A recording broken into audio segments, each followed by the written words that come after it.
Okay, so get this. Panda diplomacy, 6G, and like mountains of durian.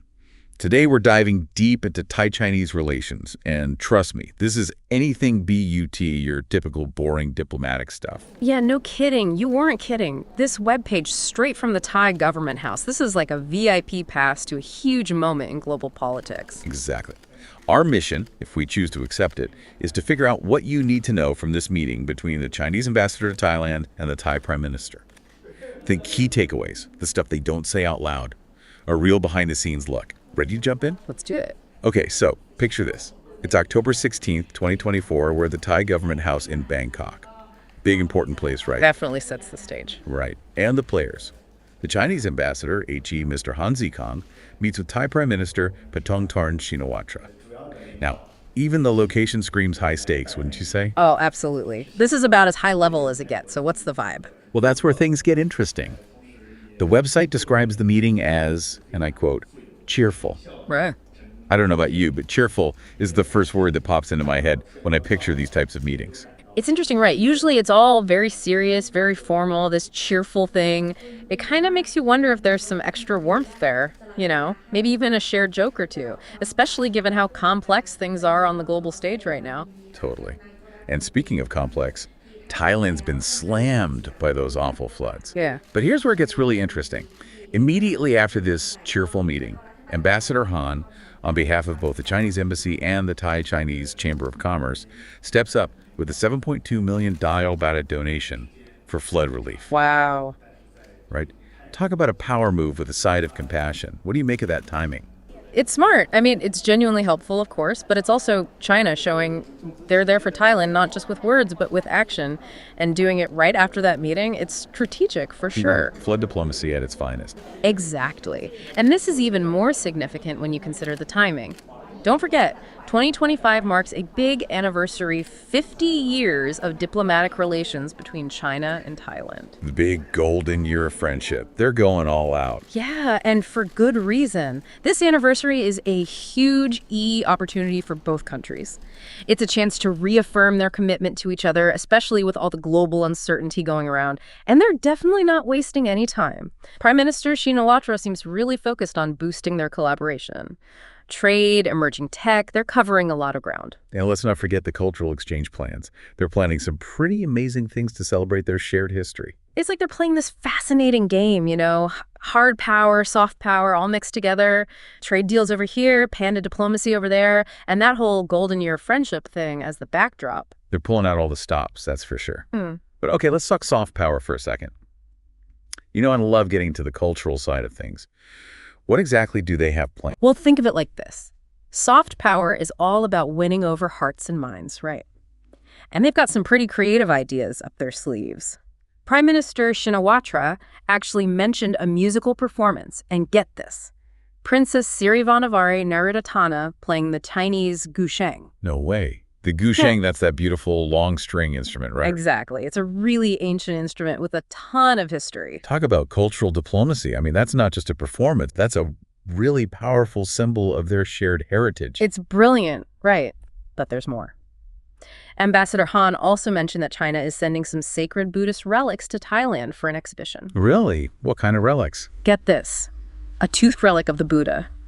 The exhibit is going to run for 73 days, starting in December. Wow, that's a pretty big deal. Oh. They're really tapping into those shared religious ties. It's fascinating.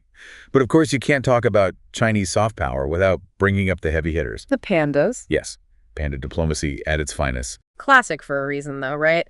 And it looks like they're sending a new pair to Thailand as those goodwill ambassadors. Who can resist a panda? But it's more than just cuteness, right? It really shows a deep level of trust and goodwill between two countries when they're willing to share pandas like that. 100%.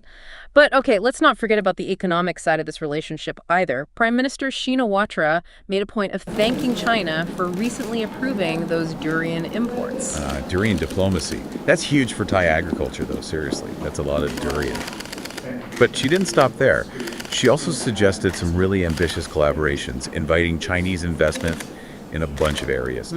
Data centers, right-hand drive, electric vehicle manufacturing. They're thinking big picture, that's for sure. And speaking of big picture, did you catch the part about the rockets? Oh yeah, the 6G connection. Okay, so apparently Thailand wants to work with China on a base, but not just any base.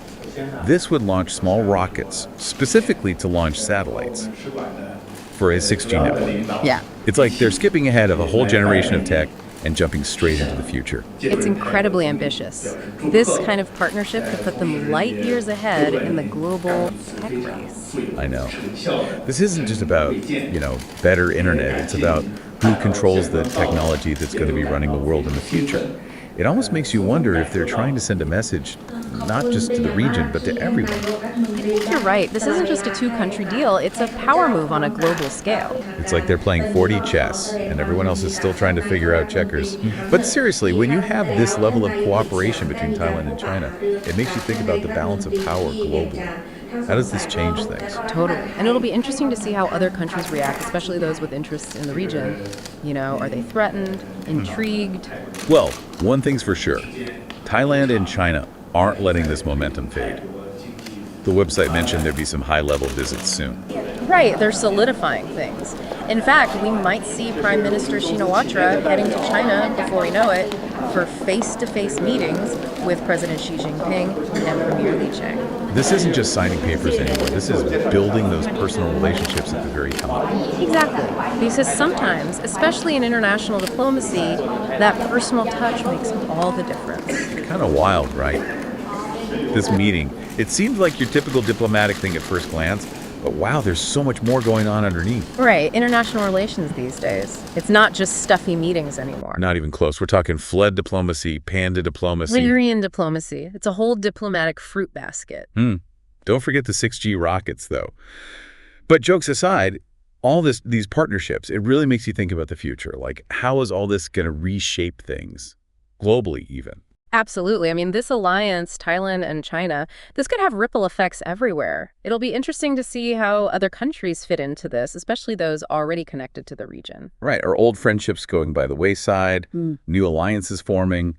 It's fascinating. It really shows you the world's not fixed, Alliances can change, who has power can change, and sometimes the future is built on a foundation of, pandas and durian. And maybe a shared dream of a 6G-powered world. But seriously, what we've learned today is to pay attention.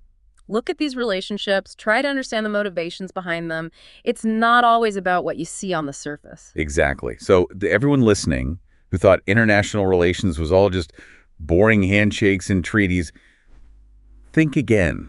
There's a whole lot more going on than you might think. It's high stakes, it's strategic, it's about culture, and even a bit of charm. And like we've seen today, everyone's got a part to play, from those pandas to the folks growing all that durian. This deep dive has definitely given us a lot to think about. The future of Thai-Chinese relations seems bright, but it has implications for the entire world, and we're just starting to see how it all unfolds. One thing's for sure, we'll be watching closely. We'll be ready to unpack the next chapter in all of this. Who knows what's next? Maybe we'll be back here next year talking about 7G tech and arguing about the diplomatic merits of mangoes. One thing's for sure, though, when it comes to international relations, it's never boring.